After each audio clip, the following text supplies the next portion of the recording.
Good morning, everybody, from wherever you are, and welcome to the Business Education Special Interest Group of Askelites webinar on the Castlereagh Statement. And today we've got the fabulous Edward Palmer from Adelaide University with us. Um, we will pop some information in the chat about the Castlereagh Statement. You might have give us a little hands up or a little wave if you went to one of the webinars last week that were part of the launch that are really about trying to have this ground up approach to figuring out how we move forward in this complicated space.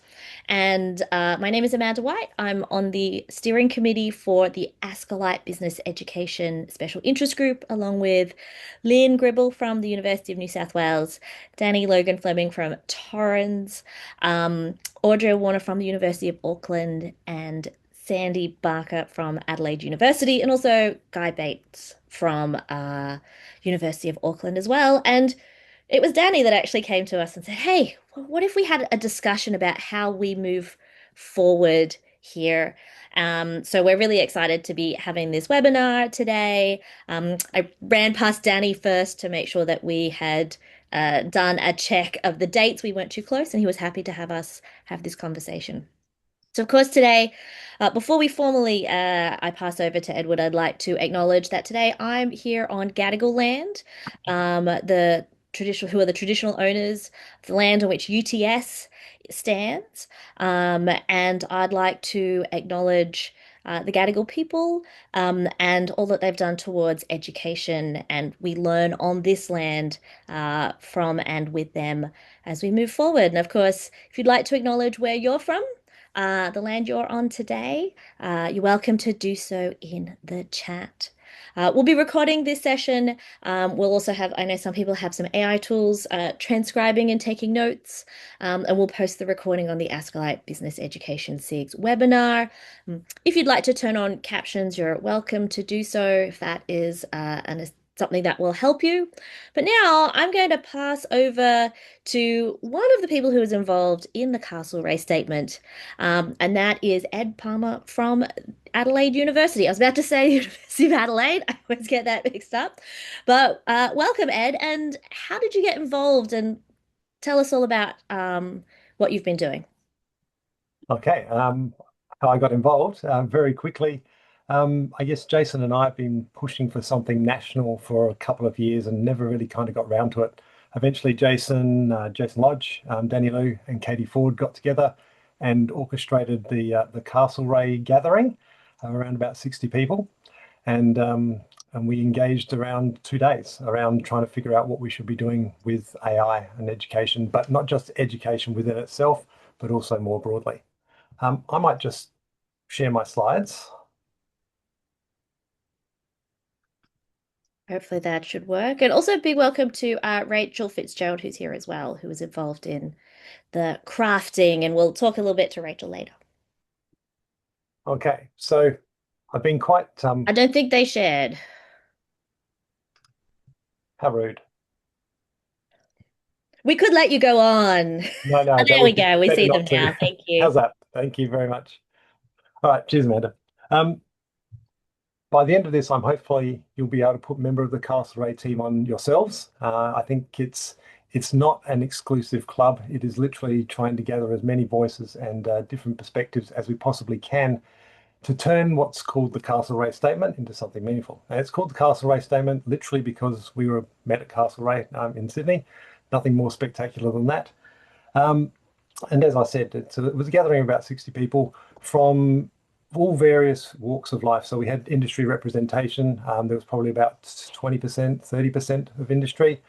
We had TAFE, we had various levels of education there. So it was a very broad sort of spectrum of people talking about, I guess, the AI problem. Just from my perspective, I'm working on the Ghana lands today, and my institution's on the Bowen-Dick and Bungala First Nations spaces as well. Just like to acknowledge those lands never ceded, and that's where I'm operating today. Castlereagh Statement. So in the chat, might be a little bit buried now, but there's a link to this particular PDF. There's also a link to the website more broadly, and I'll put that back up in a second because people have just been joining. What's the point of it? The Castlereagh Statement aims to provide a unified national vision on Australian education and training, and it's currently just a green paper. So a green paper is essentially an invitation, to my mind. It's an invitation for everyone to hop in there and have their view aired as possible, as rigorously as they possibly can.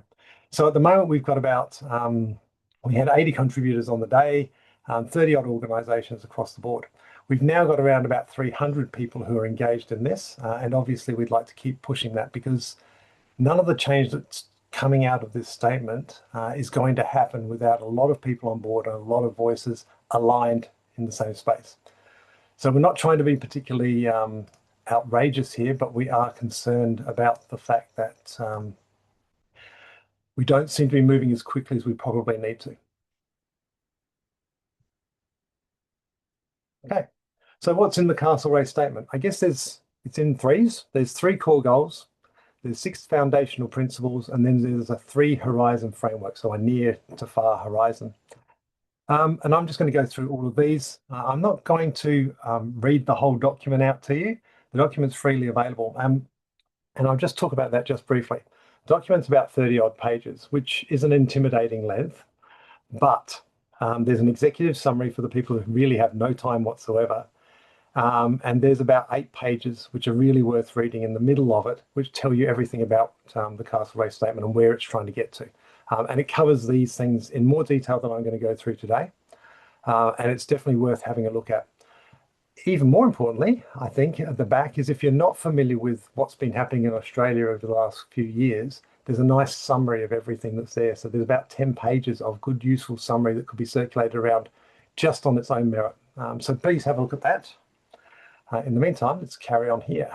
So, why does it matter? I think everyone here probably knows exactly why it matters, but I will articulate it just for the recording's sake. Obviously, AI in general has meant that we've got to think about education a little bit differently. Now, it started off with us just looking at, oh, our assessments are compromised. Well, we don't want students teaching, but actually it goes more deeply than that. It's about what we value, what we measure, what we infer from the things we measure, and how we actually make higher education in particular about much more about learning than it possibly has been over the last few years, but certainly linking together the education framework for people from right from primary school all the way up through to their career learning. And of course, our education and training system is not designed for an AI-driven society. Nothing was.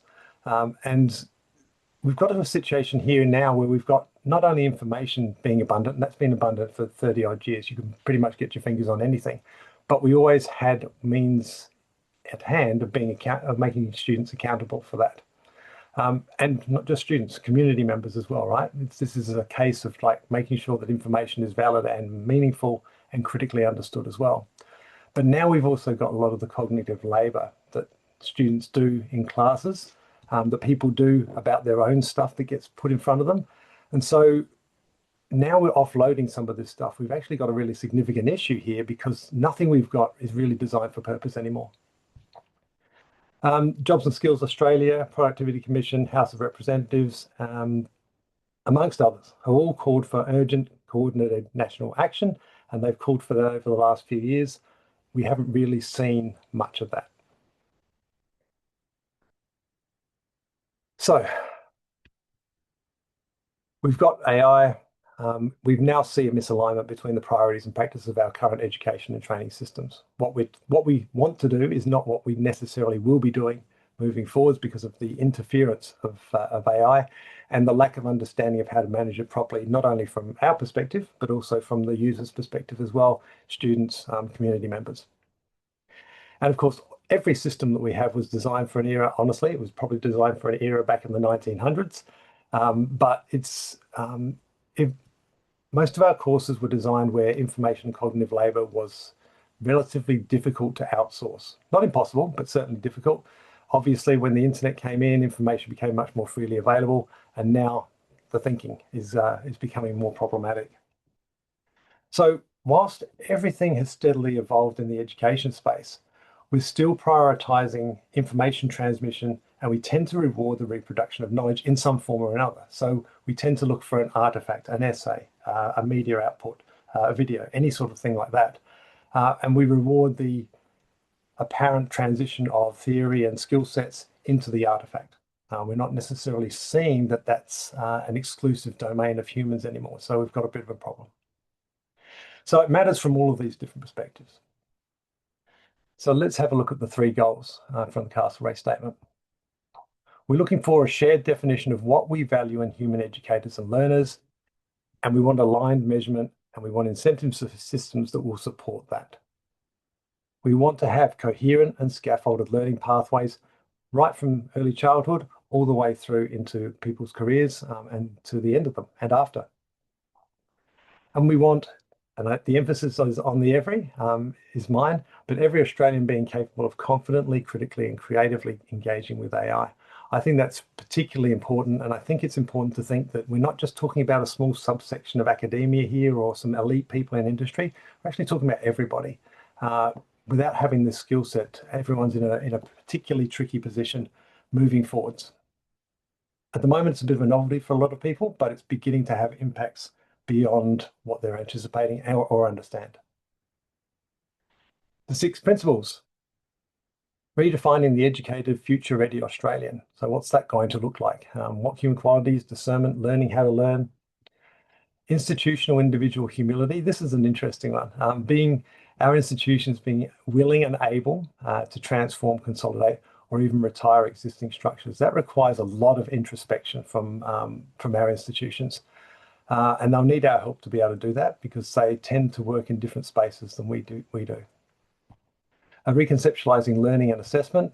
That's relatively apparent, I think, to most people. A shift to prioritizing deep understanding, visible skill development, relational human nature of learning. That's all fine to say. There's obviously quite a few tricks that sit underneath that to make that one come across. But that's the principle. That's what we're looking for. The other 3, designing an agile and capability-focused curriculum. So we want to reduce duplication and overcrowding, prioritizing human capability. So we're trying to look at us as a bit more than a sausage machine and something that's much more driven towards a society focus. We want to empower our educators. What we've seen with technology over and over again for the last 100 years, really, is that whenever new technology arrives, we find ourselves in a position where the staff are split. We have the zealots, they leap in and they try and explore this technology, whatever it might be. They work it out, they use it in their teaching. And then we have a whole bunch of people that just put their heads in the sand and say, don't worry about it, I'm not going to engage with this at all. And then there's a whole bunch of people in the middle. And the people in the middle always want to have training, and typically institutions do not provide it in a format that is appropriate. So we need to have the time to provide that to our staff. We need to provide incentives and recognition for those educators to help lead change. We can't just rely on the top 10, 15% of people anymore. Placing technology in service of pedagogy and trust. That basically means let's get the education bit right, and then we put the technology into the spaces where we need it to be. So in this case, we want to deploy AI where it serves the learners best. Ideally with active co-design from students. Okay, I talked earlier about the 3 horizons. So the near horizon, this is the space where you get people together at Castlereagh and say, what are we going to do? We're worried. So this is this urgent stabilisation. So what we're looking for here are guardrails for responsible AI use. We're looking for some structural assessment changes across the board, and we're looking for some educator capability uplift. None of those are unreasonable. None of those are beyond the capacity of institutions as they currently are. In the medium term, more structural transitions. So reform and realign curriculum and assessment to societal needs, shift the incentive structures, more networked learning, basically a giant pit where we can carry out research around this area and find out exactly what works and what doesn't work and how we can best implement those. And once again, this means more of a sharing space, a nice little sandbox for us all to play in, rather than 1 or 2 people taking a chunk of money and investing it in something. So much more like a CRC, Cooperative Research Centre, where everyone can bring in their projects and get funding for them. Further away, reimagining education around mission-driven, capability-focused learning, a more seamless movement across lifelong learning. So that's from early childhood all the way up into industry. So that's the plans. And I think we need to think beyond just the short term, because if we're only thinking short term, we're not going to address some of the bigger needs that are likely to come upon us. And as we all know, schools and well, the whole education system has a massive amount of inertia to it. It's really hard to move things quickly. So we need to start thinking a little bit longer term in order to be successful in the longer term. Can't just keep going with short-term goals. What doesn't the statement do? Okay, it's not making any recommendations, and there's a yet there because it will make recommendations. The timeline is that by October we will have a white paper, and the white paper is going to have some more teeth to it. We're going to want to be able to say these are the things we need to be doing. You can't expect governments to do that with 60 odd people on board. You need to have much more of a broader spectrum of people involved in it from across multiple sectors that say, yep, we pretty much broadly agree with this. We like these recommendations. We would like to adopt these sorts of things. So whilst the green paper is all about consultation, October is roughly when we're looking at the point where we just want to put the hammer in a little bit harder and just try and get some things genuinely moving. And this is where industry is really going to start paying attention to us as well, because they're looking for us to provide students who can use these tools, and not just a particular tool, the tool of the week, but generally understand how to use AI tools for a variety of different purposes. So because we don't actually have any recommendations as yet, these consultations across the board are really, really important. Okay, so this is a rough timeline. Pretty much we're just doing stuff at the moment. We're trying to meet as many people as we possibly can. That was shown in the launch that Dani and Katie did last week on a couple of occasions.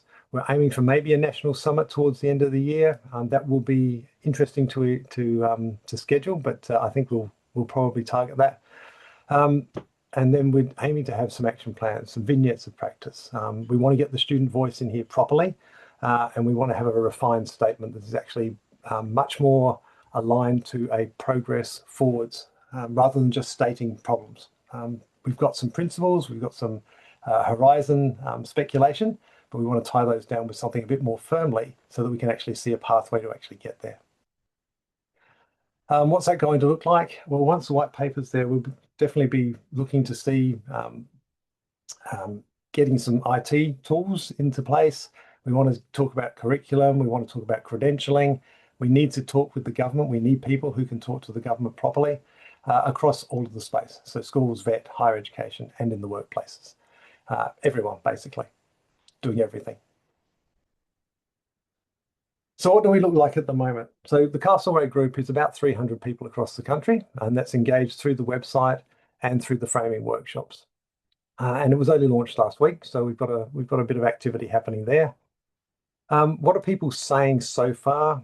They're saying that they feel a little bit isolated, and that's not unusual for academics and education. I think it's unusual to find a whole bunch of people together who generally are also discipline focused and education focused, where the discipline isn't education. So there's this feeling of being siloed, and there's always a need to just find like-minded voices. So they want to be part of a coordinated conversation. They consider assessment reform being the most urgent, and I think probably most of us would agree with that. At least learning reform is probably the most urgent from my perspective, followed by professional training of some kind or another. And that's going to have to be meaningful, useful education. It can't be an IT run thing that runs for 3 hours that no one shows up to. These things are not useful. It's not about operating tools. It's about understanding what the general AI spectrum can look like. It's not just about generative AI. What do people want? They want to amplify the statement to their networks. Everyone is welcome to take the statement wherever they want to, talk about it, but don't just talk about it and then do nothing about it. Make sure that the feedback from the discussions makes its way back to us in some way or another, and the website's a really perfect way to do that. They want to run and share some pilots. That's great. Obviously, an infrastructure of some kind or another is required for that. And they want clear pathways to contribute to nationwide work. There's a lot of barriers in our way, particularly in education. And so there's some really simple things that can be done to help manage this. At the bottom, of course, there's going to be a call for some money to make some of this stuff happen. It just won't happen with the existing resources we have. So how can you contribute? Okay, well, the first thing is you can sign up to the Castlereagh Statement website, which I'll share in just a second. Actually, I'm going to share it right now.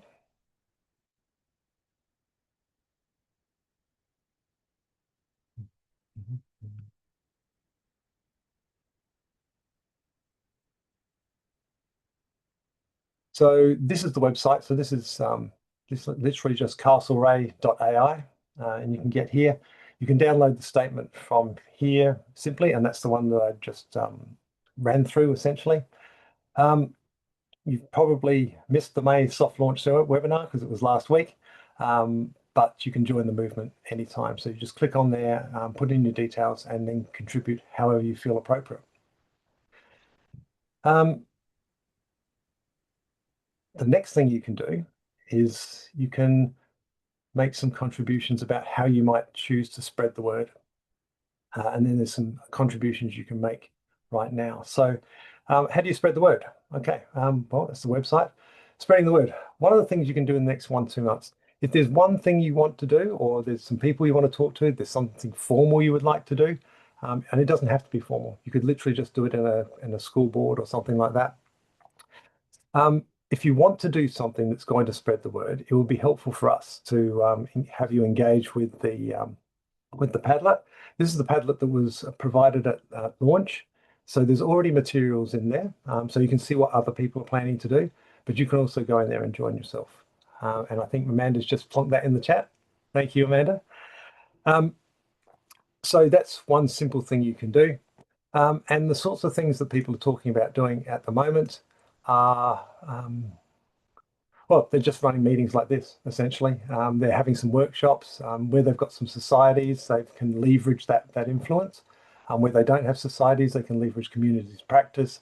They can talk to colleagues, they can talk to some of the people in charge at the next level up from them in learning and teaching. Make sure that people are at least aware of it so that we can have a meaningful discussion around things.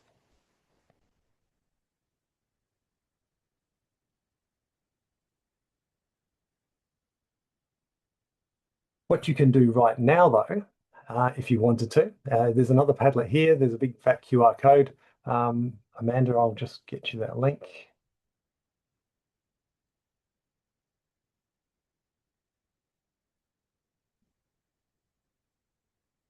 Now I can make that easier. I'll do it myself.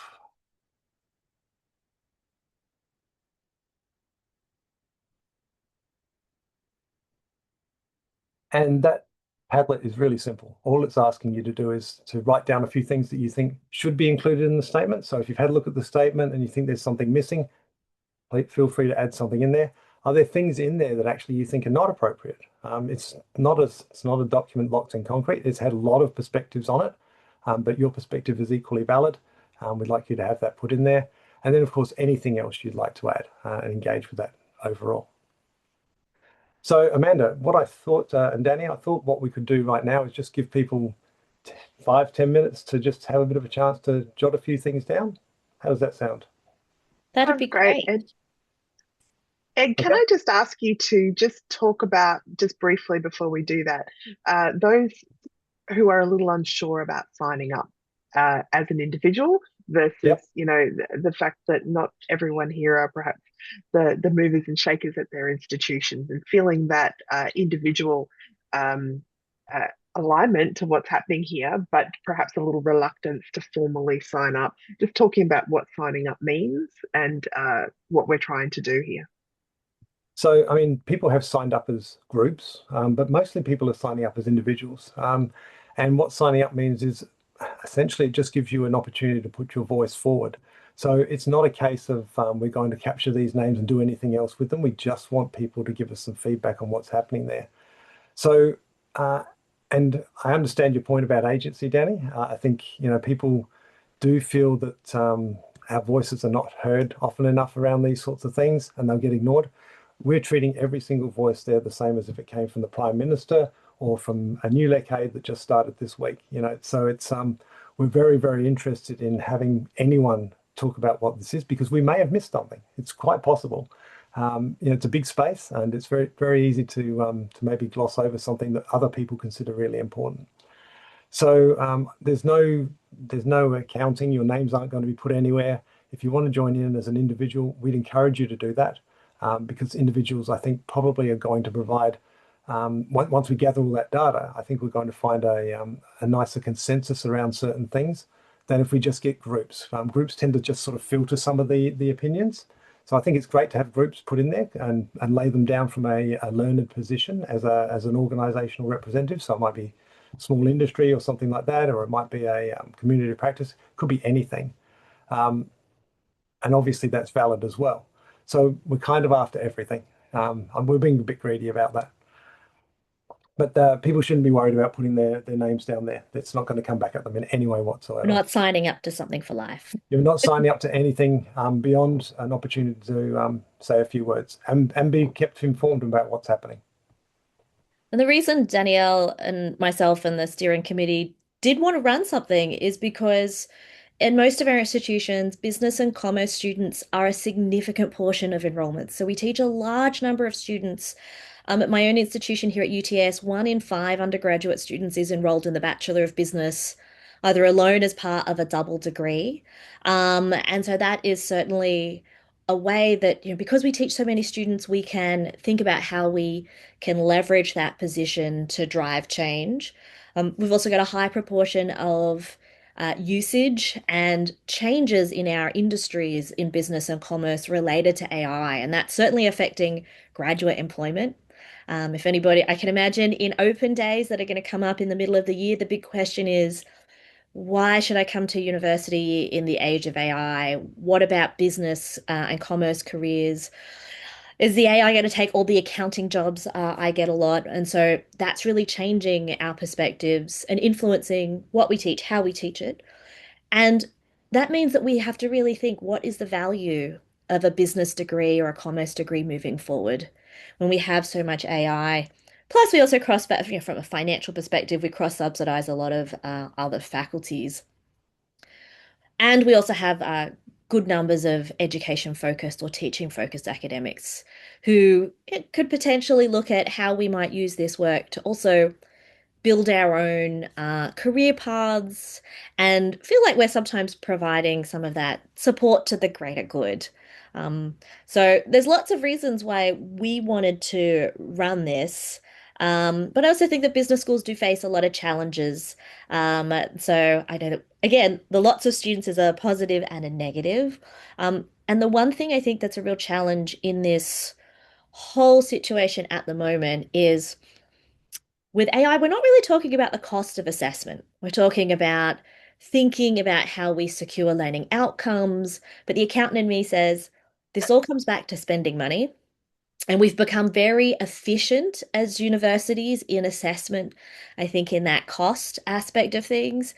And so now we're actually trying to say, well, actually, maybe sometimes we might need to spend a little bit more money. How do we have those conversations? How do we encourage people to think about that? And I know sometimes talking about money can be really hard, but that's something that, me personally is something that I'm talking with a lot of people about is if we value education, then we also need to invest in it, and investing in that is investing in assessment.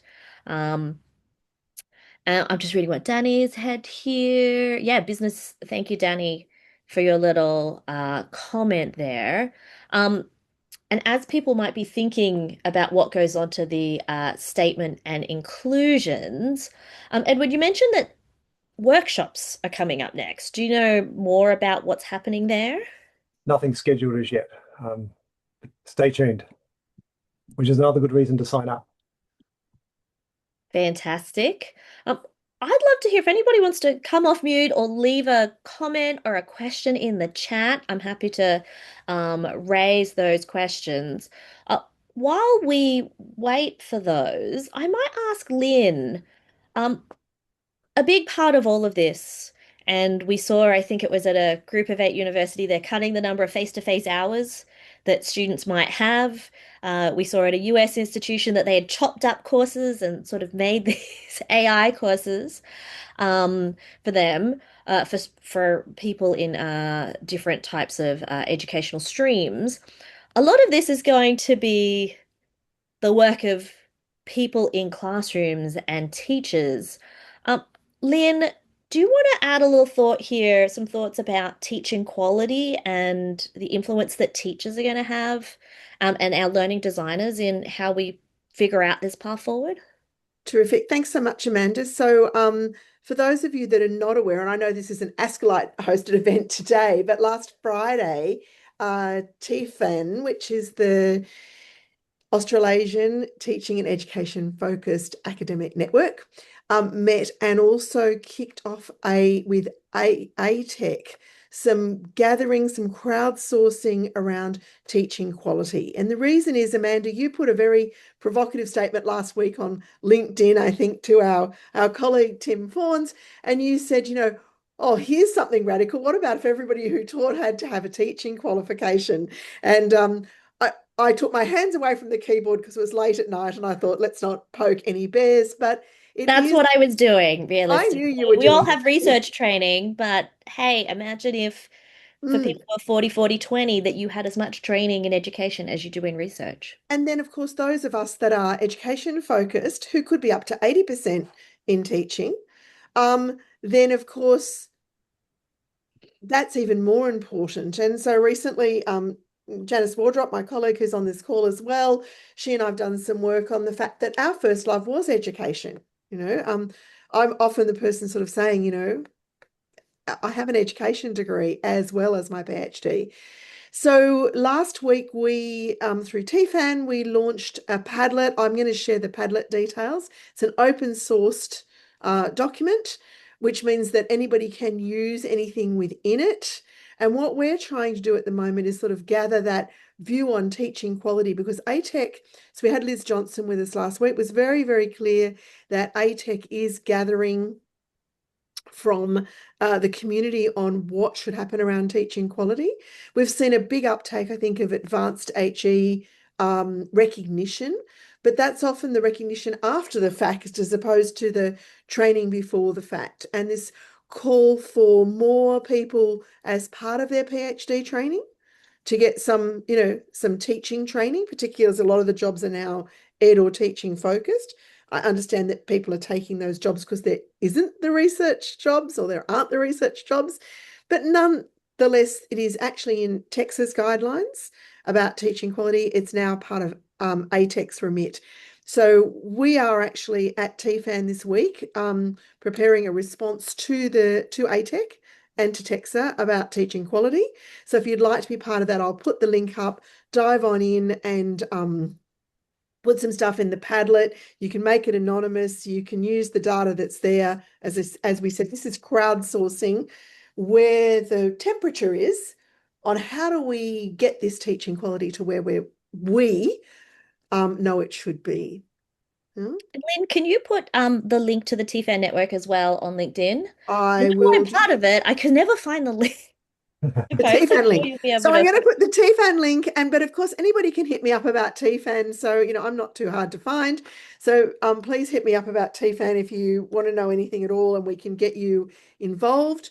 And I'll also put up the Padlet links, etc. I just need to get all that because I didn't have it quite on my computer when Amanda threw to me. So I'll just get those for you now and put them in. But as I said, the other thing you can do is certainly by all means reach out to me if you need anything around that. Thanks, Amanda. Fantastic. Thank you. And Dani has put some great little statements in the chat there. If the Castlereagh Statement is asking higher education to rethink its social contract in an AI-shaped world, then business education sits directly in the middle of that challenge. We educate future leaders, analysts, entrepreneurs, managers, policymakers, and citizens. So what is our responsibility that we now carry? And it's an interesting question that we're grappling with at UTS as we're about to reaccredit our undergraduate business program of do we need to go back to explicitly teaching ethics? It sort of is embedded in lots of different places, but do we need to come back to something that is core in terms of ethics? Or a discussion I've always had with a lot of people with my first years, how does learning work? A lot of students don't understand how learning happens. And I always think back to the Angela Duckworth piece where she gave her a graduation or commencement talk last year, I think it was, where she said teachers and the people that students interact with at university are the people who are going to encourage our students to do the hard work of learning, to do the work that Kath Ellis talks about physically, like learning is something that changes who we are and we physically embody that. And how do we capture that information? And that's going to be a really big challenge, I think, um, in a discipline area that has become very much focused on producing lots of graduates in a very efficient manner. How do we build trust with the people that we teach to encourage them to do the hard work? And again, there's lots of discussion around detection of misconduct versus identification of learning, and I think those both of those things that go hand in hand. You can't have one without the other. I'd like to throw it open to the floor. If anybody would love to share a thought or a challenge, or, I've not seen anything from the Australian Business Deans Council yet on ABDC. Not sure whether they will or they won't. I'm actually going to write to the ADT&L network within the ABDC and see if they're interested in taking a step forward. But would anybody like to share their thoughts here? You can just unmute. Yeah, Lalit. Hi. Actually, I mean, in the background. Hi, Ed. Nice to see you. It's in the background, like I have also evolved in the journey. Like when I was looking at my PhD way back, which I finished in 2022. So we were looking at from a learning perspective, and now in the midst of disruption, particularly with the AI. So currently we are looking at different. What do we mean by intelligence in the very foundational aspect? So I have been looking into different kinds of intelligence, like beginning with every intelligence is a collective intelligence. And when we are talking from a learning perspective, so learning does involve relational aspect. I mean, and relation doesn't mean just interconnecting two objects, but it is more about what I become in sort of in your company, or what you become in my company. So it's more of a recursive.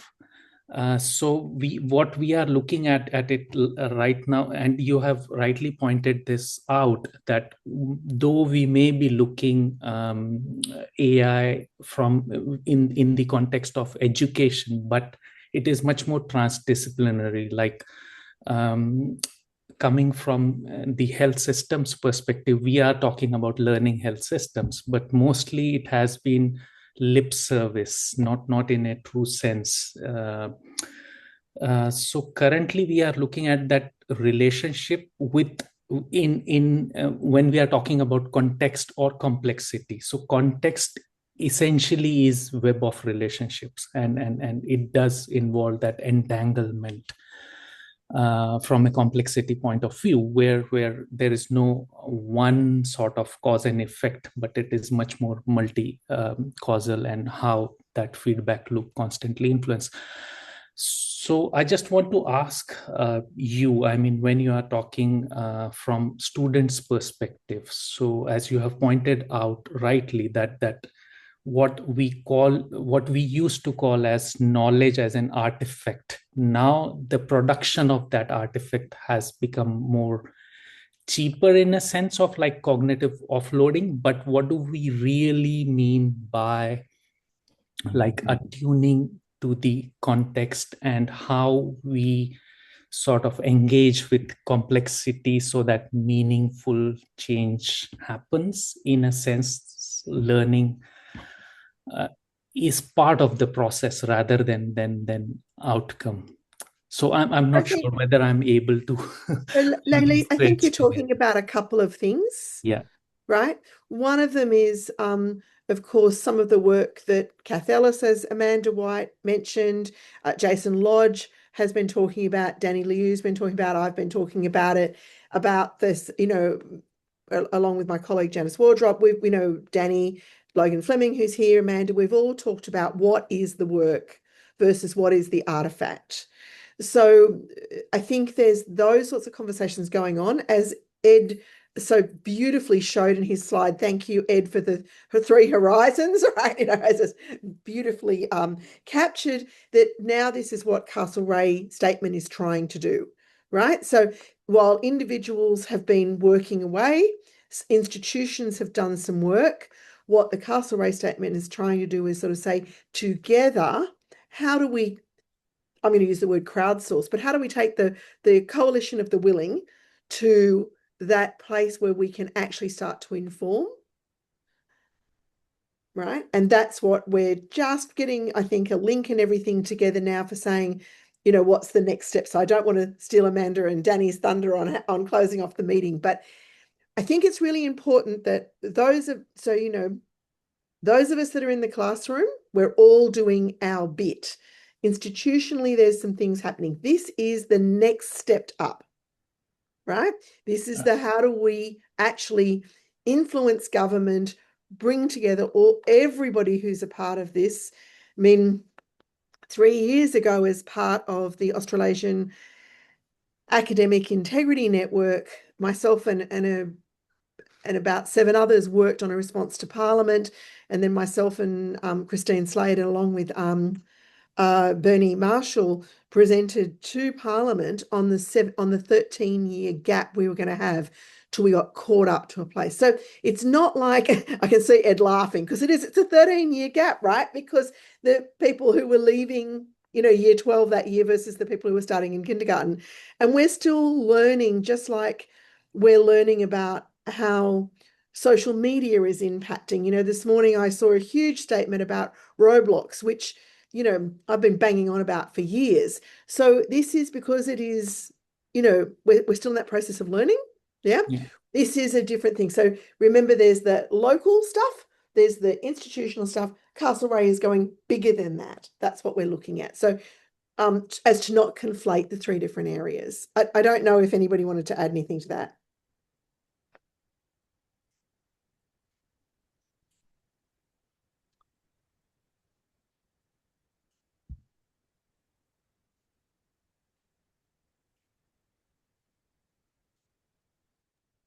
Nanisha, it's great to see you. While there was silence, I thought I might just take the mic and add something here. As Lynn just said, Castlereagh Statement, and so beautifully summarized the purpose of this statement. Something similar that we identified in our sector scan report that we presented last year at Escalade. And similarly, the same gaps are identified on the Castlereagh Statement about work happening in silos. Institutions are doing things and bringing it to this being everyone's business. And that is something I really liked about the Castlereagh Statement. So it's really great to have this conversation being open to people. And I would like to just sum up with the same as what Dani has said in the chat, that this is just the beginning, right? So let's have this conversation going on and bring your colleagues along, bring everyone along, because this is everyone's business. It is not one person's business. It's not exclusive. It's inclusive to everyone. Just come along and put your thoughts in. Identify where the gaps are, identify what Castlereagh Statement is saying and what's missing and what should be there, what should not be there. So I just wanted to add that from my end, because there was kind of a silence. I thought just coming and say and invite everyone to be part of this conversation. And this is where I think signing up to the website is going to be really important for the Castlereagh Statement, because as Ed mentioned, we don't know when workshops will be or how things will look. And yes, Ed was right. We can't delay any further because it does take a long time to try and change K to 12 and then change into higher education. We've got a little bit more flexibility, I think, to move forward in higher education a little bit faster. And this is our chance to take the reins, and rather than wait for a regulator, or perhaps even our internal leadership within our organizations to set, here is the plan. Let's try and hopefully build that groundswell movement, because I think we have lots in common across business education, a lot of the same challenges, potentially, especially I imagine at other institutions between business and engineering and IT, we do face a lot of similar challenges as well. So how can we leverage many different sites, trying many different things, and how we might actually try, and what arguments are working well, what campaigns might we come forward with. I'm just preparing a little bit of a form as well for anybody, and we'll circulate this more widely as well, about further actions we might think about taking as a group. And if anyone has some suggestions, I'd love to hear them in the chat, or you can unmute and tell us, and I'll add them to the form as well. But we have thought about having further conversations in perhaps related to different principles or different challenges. Dani has proposed that we might have some half or full day sort of events happening around the place. Ascolite does, the business education SIG does have a little bit of funding to be able to facilitate some hybrid events across the country. And we've got members around at the major universities to try and make that happen. We might think about a written response as a group in response to this. So if you've got ideas, then we'd love to hear them in the chat. And we'll also try and keep people informed about these, and I'll get that form moving. We were just in the organizing chat. Lynn's like, I'll get people to email me. I thought, I don't want to flood Lynn's inbox. So we'll just create a little form as well. Thanks, Amanda. I think one of the things that is often a struggle initially, something this big and this unique and this exciting, is the that quite often when things happen, it's a top-down approach, right? In our world, and this is opposite. This is a groundswelling of educators and industry people, and not just higher education, but K-12, our creditors, our industry contacts, businesses quite uniquely positioned, given the connections and how well we interweave with each other, to actually provide a joined up response if we would care to do so. And I think it would certainly, beyond just a response, bring us together at a time of such great disruption in ways that perhaps we haven't done for some time. So that's part of the thinking behind today. It's part of the thinking that the SIG has about being able to facilitate that in a hybrid event, to sort of perhaps get the conversation started a little bit further. But we can't do that on our own. We could certainly sit around all day ourselves and talk about this, but your input and your colleagues' input is really important. So if this is of interest to you or to people you know, have those conversations, and then let us know whether it's worthwhile us going to, all the trouble and all the effort of putting on big hybrid events. If we can genuinely get everyone together, and I think we probably should. It's great to be on the front foot. This is certainly the first event post the actual Castlereagh statement of webinars last week that I'm aware of in terms of a particular discipline getting together and going, all right, this is important. We need to be across this. So we're on the front foot. What do we do next? Fantastic. Now, Ed, I think you mentioned that you also had like one or two slides that you might, or three slides that you might share about what the future might look like. Sure, I'm always happy to speculate. Won't be a second.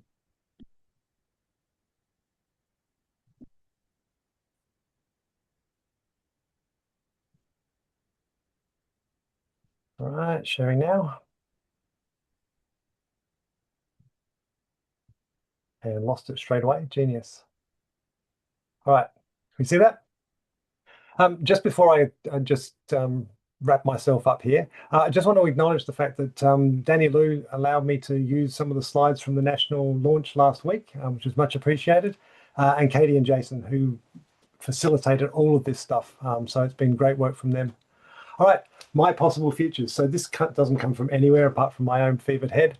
I'm just trying to look forward 1, 5, 10 years, see what it might look like.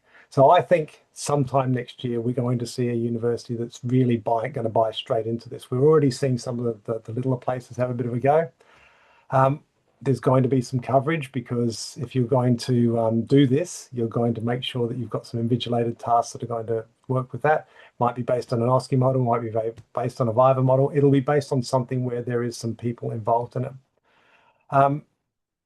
Someone might have entered into some sort of an agreement with the school, so there's some integration between secondary, upper secondary, and leading into the university. Relationships with industry bodies, so that there's a better understanding of what's happening in the workplace, and we can feed into that better. That does not mean that we're kowtowing to the industry. It just means that we're actually more aware of what they need from us in that regard. 5 years on, AI is commonplace throughout education. It's used for marking and feedback. Transparency is transparency of AI use provides the confidence. And AI didn't make an error for the last 8 months. So it's become a trusted tool. Energy uses have been resolved through more efficient algorithms, probably more nuclear power plants and more renewables around the place. Lifelong learning is now an adopted mantra across the education sector. So it's not just a thing that we kind of talk about every now and then, but it's actually integrated into the whole space. Universities see ongoing growth as people realize that actually universities do matter because we're terrible as human beings in terms of providing self-discipline. You've just got to look at gym memberships to understand that. And there's always going to be a place for us if we can provide the right structures, the support, and the space to encourage people to genuinely learn. 10 years' time, there's a seamless scaffolded pathway of AI use that starts all the way through and goes into the workplace.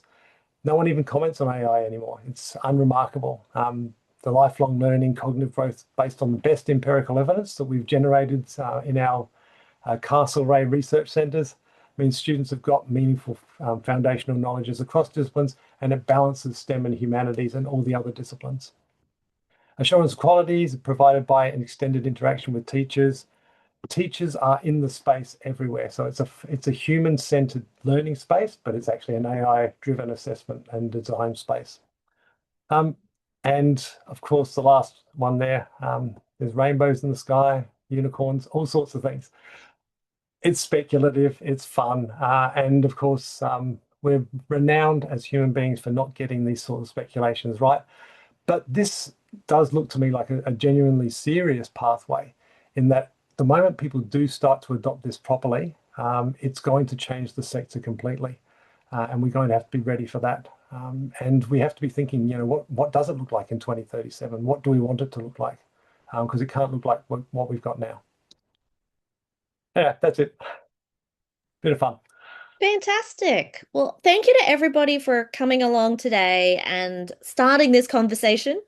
And we look forward to having many more conversations with everybody. I did fix an issue in the form in which I meant the options to be multi-select. So if you want to go back and select multiple options on what we might do in the future, that would be really great. I had intended that, forgot to click the right button. So I do apologize, everybody. But we all look forward to seeing you in the future. And when the recording comes out, we'll post that on LinkedIn and in the Ascolite newsletter.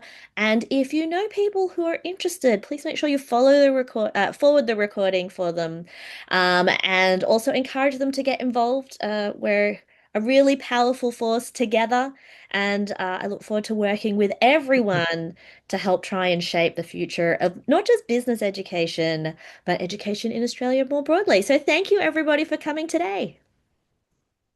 Thank you, Amanda.